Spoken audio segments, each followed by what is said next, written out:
Shalom, saudara. Hari ini saya mau mengajak saudara jalan-jalan ke masa lalu saudara. Saya mau mengajak saudara jalan-jalan ke masa lalu saudara. Coba saudara ingat-ingat ketika masa-masa pertama kali saudara mengenal Tuhan. Coba ingat ketika masa-masa pertama kali saudara melayani Tuhan.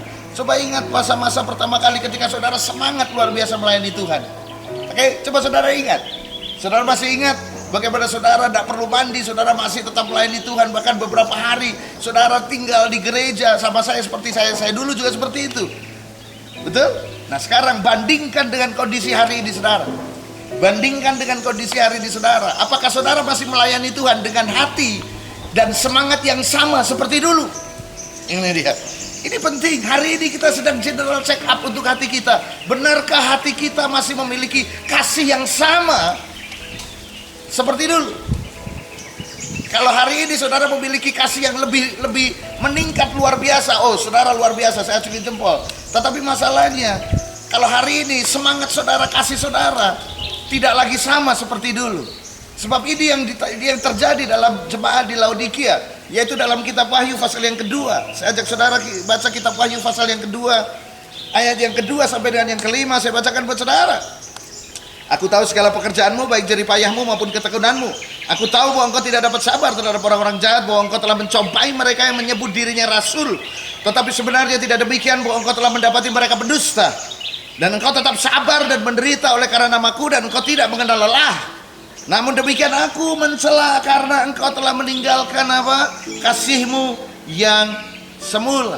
Hei, mungkin kita masih melayani, mungkin kita masih beribadah, mungkin kita masih melakukan apa yang sudah sering kali kita lakukan, tetapi dengan kadar kasih yang berbeda.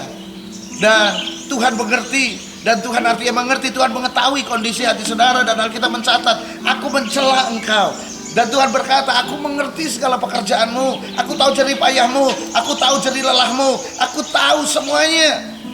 Tetapi aku mencela engkau karena apa?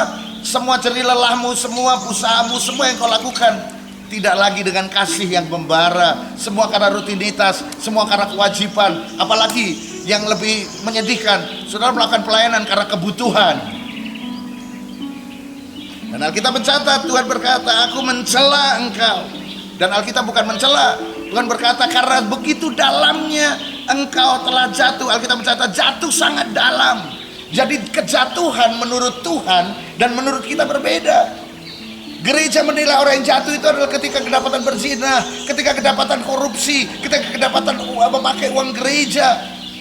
Itu kejatuhan. Tetapi Tuhan tidak berkata begitu. Kejatuhan menurut Tuhan adalah justru ketika saudara meninggalkan kasih yang mula-mula. Sebab ketika saudara meninggalkan kasih yang mula-mula, maka kejatuhan demi kejatuhan yang lain itu akan mengikuti. Jadi sebelum kejatuhan perzinahan, korupsi, pakai uang gereja, dan kejatuhan-kejatuhan yang lain selalu diawali dengan apa? Kejatuhan, yaitu meninggalkan kasih yang mula-mula. Nah mari saya beritahu saudara, saudara tidak pernah kehilangan kasih mula-mula. Enggak, manusia tidak pernah kehilangan kasih mula-mula. Yang benar adalah apa? Manusia meninggalkan kasih yang mula-mula. Hari ini ada kabar baik buat saudara. Saudara yang merasakan hari ini, saudara masih tetap melayani, saudara tetap berdoa, saudara tetap memuji Tuhan, tetapi kadar kasihmu, kadar semangatmu tidak lagi menyala-nyala seperti dulu. Ada kabar baik buat saudara.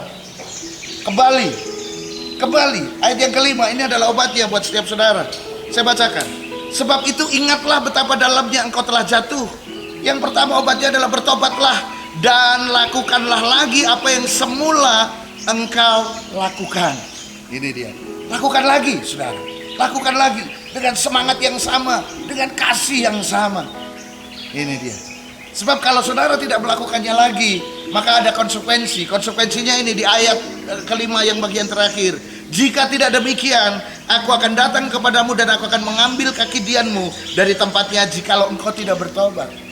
Kaki dian itu apa? Kaki dian berbicara tentang apa? Tuntunan Tuhan. Kalau hari ini ada di antara saudara yang saudara melayani Tuhan, atau saudara apapun yang saudara kerjakan, saudara kehilangan tuntunan Tuhan, saudara nggak tahu di depan ada apa, saudara nggak tahu mesti melakukan apa untuk hari depan saudara, saudara tidak mengerti, saudara tidak bisa memiliki rencana apapun untuk ke depan saudara kecuali flow, kecuali mengalir dengan kondisi. Hei, jangan-jangan kaki dianmu sudah tidak ada lagi di tempatnya karena engkau telah meninggalkan kasih yang mula-mula. Hari ini saya berkata buat saudara, kembali dan lakukanlah lagi maka Tuhan akan mengembalikan kaki dianya pada tempatnya, dan saudara dituntun Tuhan kembali. Amin, saudara. Kingdom Lifestyles hari ini, Tuhan Yesus berkati saudara.